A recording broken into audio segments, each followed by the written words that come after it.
تو یہ سارے بہانے ہیں جی قربانی کے، میں تو پوری کوشش کرتا ہوں کہ اس کے اوپر لوگوں کو ترغیب دلائی جائے کہ قربانی نہ مس کریں. سر یہ بہت بڑی نعمت ہے. آپ قیامت والے دن اور کچھ نہیں ہے تو حضرت ابراہیم علیہ السلام سے سفارش کے لیے عرض کر سکتے ہیں. ان کی سنت کو زندہ رکھا، ان کی سنت آپ نے زندہ، سنت ابراہیمی کو زندہ رکھا. جس شخص کو اللہ تعالیٰ نے استطاعت دی ہے اسے ضرور قربانی کرنی چاہیے. میں یہ باتیں اس لیے نہیں کہہ رہا، اللہ کا شکر ہے کہ میں نے یعنی جب سے صاحب استطاعت ہوں کہ میں نے خود سے کمانا شروع کیا ہے، یعنی 15 سال سے زیادہ ہو چکے ہیں، تو میری تو کسی سال میں بھی قربانی مس نہیں ہوئی ہے. نبی علیہ السلام نے بڑے اہتمام کے ساتھ کی ہے. حتیٰ کہ آپ صحیح مسلم میں جو آپ کے آخری حج کی حدیث ہے 2950، جس میں آپ کا فرمان ہے کہ میں اپنے باتوں میں وہ چیز چھوڑ کے جا رہا ہوں جسے مضبوطی سے پکڑ لو گے کبھی گمراہ نہیں ہوگے، وہ اللہ کی کتاب ہے. تو یہ مسلم میں جو حدیث ہے 2950 2950 2950 جابر بن عبداللہ سے، وہ بڑی رکت انگیز حدیث ہے. جابر بن عبداللہ آلموسٹ نبینا ہو چکے ہوتے ہیں تو امام باقر ان کو ملنے کے لیے جاتے ہیں. تو ان کو بتایا جاتا ہے کہ حضور کا بچہ آیا آپ کے پاس، امام باقر حضرت حسین کے پوتے. تو وہ ان کو اپنے پاس بٹھاتے ہیں تو امام باقر اس حدیث کو روایت کرتے ہیں، اور امام باقر سے امام جعفر صادق نے بیان کیا ہے، اور 2 واسطوں سے امام مسلم نے لی ہے. تو امام باقر کہتے ہیں کہ جابر بن عبداللہ میرے یہ سامنے کے بٹن کھولتے ہیں اور میرے سینے پہ یوں ہاتھ رکھتے ہیں اور کہتے ہیں تم میرے نبی کے بیٹے ہو، تم مجھ سے جو پوچھنا چاہتے ہو پوچھو. تو وہ کہتے ہیں میں آپ سے پوچھنے آیا ہوں کہ نبی علیہ السلام نے حج کس طرح کیا تھا. تو وہ حج کی آلموسٹ 7-8 صفحوں پہ لمبی حدیث ہے. مسلم شریف میں 2950 اور مشکات میں دوسری جلد میں حج کے چیپٹر میں پہلی حدیث ہی ہے. اس میں الفاظ ہے کہ یمن سے نبی علیہ السلام نے 100 اونٹ منگوائے حجۃ الوداع کے موقع پر. 63 اونٹ آپ نے اپنے مبارک ہاتھوں سے نہر کیے ایک حج کے موقع پہ. 63 اونٹ، اور یہ حضور اپنی طرف سے کر رہے ہیں، اور باقی 37 جو ہے وہ مولا علی کو کہا کہ تم نے کرنے. تو 63 میں اشارہ تھا کہ آپ کی چونکہ زندگی مبارک کے 63 سال ہے، آپ نے پورے سال ایک سال کی قربانی ایک ہی دفعہ کی ہے. اور اس کے بعد جابر بن عبداللہ کہتے ہیں کہ جب وہ 100 کے 100 اونٹ نہر ہو گئے تو نبی علیہ السلام نے حکم دیا کہ ہر اونٹ میں سے ایک ایک بوٹی لی جائے، اور وہ ساری 100 کی 100 بوٹیاں ایک دیگ میں ڈال کے پکائی گئی، ہر ایک جانور سے ایک بوٹی لے کے. اور پھر جابر بن عبداللہ کہتے ہیں کہ مولا علی نے اور نبی علیہ السلام نے ایک دسترخوان پہ بیٹھ کے تناول فرمایا. تو وہ پوری کی پوری حدیث جو ہے نا بڑی رکت انگیز ہے پڑھنے والی. نبی علیہ السلام کے آخری حج کا بیان، حجۃ الوداع. تو اس سے بھی یہ یعنی بات پتہ چلی کہ نبی علیہ السلام نے اس سنت کا بڑا اہتمام کیا ہے. لہذا اس چکروں میں تو پڑھنا ہی نہیں چاہیے کہ جناب واجب ہے یا سنت ہے.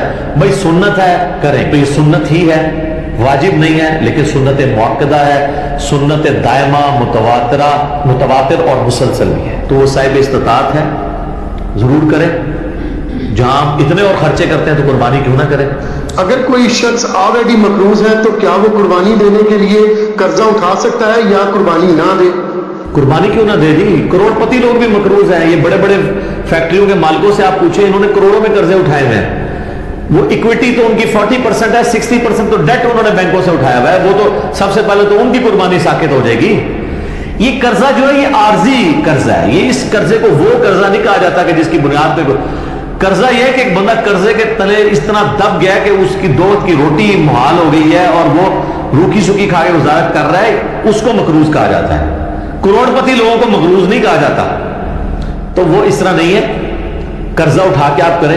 یہ کمیٹی آپ نے قرضے ہی تو ڈالی ہوتی ہے، کمیٹی ڈال لیں. بھائی کی شادی کے لیے ڈالتے ہیں کمیٹیاں، اور وہ جوتیاں اور کپڑے ہوں تب بھی نئے لے کے دیتے ہیں بچوں کو. اس کا خرچہ نکالیں تو ایک بیل میں حصہ ڈالنے سے تو کم ہی بنتا ہے. یہ بیل میں حصہ ڈالنا تو اس سے کم ہی بنتا ہے. آج کل ایک ایوریج شادی کے اوپر 15-20 ہزار روپے لگ جاتا ہے. تو سر 12-13 ہزار روپے کا آپ بیل میں حصہ نہیں ڈال سکتے. ضروری ہے کہ آپ نے بکرے ہی لینا ہے، بیل میں حصہ ڈال لیں. تو یہ جو آپ نے کمیٹی بھی ڈالی ہوتی ہے، اگر ایک سپوز لاکھ روپے کی آپ کی کمیٹی نکلی ہے، تیسری یا چوتھی، اور 10,000 روپیہ مہینہ ہے، تو چوتھی آپ نے کمیٹی جب لے لی ہے تو آپ نے ابھی تک تو 40,000 اس کو جمع کروایا ہے نا کمیٹی والے کو. 60,000 تو آپ نے بعد میں کرانے ہیں، لیکن لاکھ روپے آپ نے پہلے ہی اٹھا لیا. تو 60,000 کے تو آپ بھی مقروض ہیں. تو پھر تو دنیا میں کوئی بندہ ہی نہیں بچے گا. یہ سارے بہانے ہیں جی قربانی کے. میں تو پوری کوشش کرتا ہوں کہ اس کے اوپر لوگوں کو ترغیب دلائی جائے کہ قربانی نہ مس کریں. سر یہ بہت بڑی نعمت ہے. آپ قیامت والے دن اور کچھ نہیں ہے تو حضرت ابراہیم علیہ السلام سے سفارش کے لیے عرض کر سکتے ہیں. ان کی سنت کو زندہ رکھا، ان کی سنت آپ نے زندہ، سنت ابراہیمی کو زندہ رکھا. کوئی ایک نیکی اپنے ساتھ رکھیں اور اچھی چیز قربان کریں، ریاکاری کے لیے نہیں، جس طرح وہ یہ بھی دیکھیں آپ، یہ ٹی وی چینل پہ شروع ہو جائے گا تو کراچی میں ایک بندہ ہے وہ جناب بچپن میں ایک بیل اوپر تیسری منزل پہ چوتھی منزل پہ چڑھا لیتا ہے، پھر وہ کرین آتی ہے اس کو اتارنے کے لیے، اس طریقے سے ایک بندہ ہے وہ جناب امریکن بیل منگواتا ہے، اس میں چپیں فٹ ہوئی ہوتی ہیں۔ اگر یہ وہ اللہ کے لیے اچھا جانور دینا بہت اچھی بات ہے، لیکن اس کی نمائش نہیں ہونی چاہیے۔ ریاکاری ہوئی تو اعمال برباد ہونے کا خدشہ ہے۔ مسند احمد میں حدیث ہے جس نے دکھلاوے کے لیے نماز پڑھی اس نے شرک کیا، حالانکہ پڑھی نماز ہے، دکھلاوے کے لیے روزہ رکھا اس نے شرک کیا، اور دکھلاوے کے لیے اللہ کی راہ میں صدقہ کیا، یہ صدقہ ہی ہے نا اللہ کی راہ میں قربانی کرنا، تو اس نے شرک کیا۔ یہ باتیں کرنا صرف آسان ہے، دین کے اوپر چلنا بڑا مشکل کا۔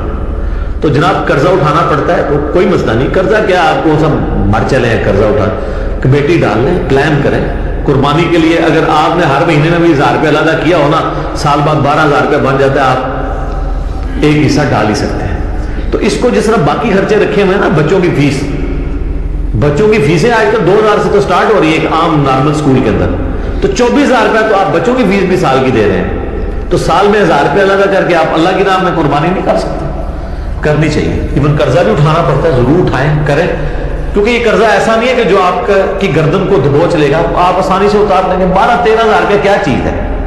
اب اس چکر میں نہ پڑ جائے کہ میں نے جا کے 50,000 روپے دی کوئی بیتل بکری جا کے لینی ہے، تو وہ تو ظاہر ہے اتنا بڑا آدمی نہ ڈالیں آپ، ٹھیک ہے نارمل قربانی کر لیں۔ یہ بھی اگلا سوال ہے، اگر ایک خاندان میں ایک سے زیادہ لوگ مالی طور پر استطاعت رکھتے ہوں تو سب لوگوں کو الگ الگ قربانی دینا ہوگی، یا ایک خاندان کی جانب سے ایک قربانی کر دینا ہی کافی ہے؟ بہتر ہے بھی سب الگ لگتے ہیں۔ دیکھیں یہ فضیلت ہے، ہر بندے نے اپنی قبر میں جانا ہے، وہ اللہ کے حضور کیوں نہ قربانی لے کے جائے۔ ان صلاتی و نسکی و محیای و مماتی للہ رب العالمین۔ رہا شرعی مسئلہ تو یہ ہے کہ ایک خاندان کی طرف سے ایک قربانی کافی ہے۔ وہ سنن ابن ماجہ میں بھی اور جامع ترمذی میں حدیث موجود ہے، ابو ایوب انصاری رضی اللہ تعالیٰ عنہ سے جب پوچھا گیا تو انہوں نے فرمایا کہ ہم نبی علیہ السلام کے زمانے میں ایک خاندان کی طرف سے ایک ہی بکری قربان کیا کرتے تھے، پھر بعد میں جب لوگ باہم دولت میں ایک دوسرے پہ فخر کرنا شروع کر دیا تو پھر ایک سے زیادہ لوگ جانور قربان کرنا شروع کر دیا لوگوں نے۔ اور ایک اور حدیث ہے سنن ابن ماجہ میں بھی، المستدرک للحاکم میں، ایک اور صحابی کہتے ہیں کہ ہم تو ہمیشہ سے پورے خاندان کی طرف سے ایک ہی جانور قربان کیا کرتے تھے، بکری یا بکرا، لیکن اب میرے گھر والے مجھے اکساتے ہیں، تو ہم یعنی ایک دوسرے پر روک ڈالنے کے لیے کہ ہم صاحب نے تو 3 بکرے دی ہیں، تم کیوں ہے؟ یہ صحابہ کے زمانے میں بھی ہے، یہ وہ جو ایک خاندانی ٹسل ہے یہ، تو وہ صحابی کہتے ہیں مجبوراً ہمیں اپنے گھر والوں کے اکسانے کے الفاظ ہیں، اکسانے پہ ہم بھی 1-2 بکرے زیادہ کر دیتے ہیں، ورنہ شرعی مسئلہ یہی ہے کہ ایک خاندان کی طرف سے ایک قربانی۔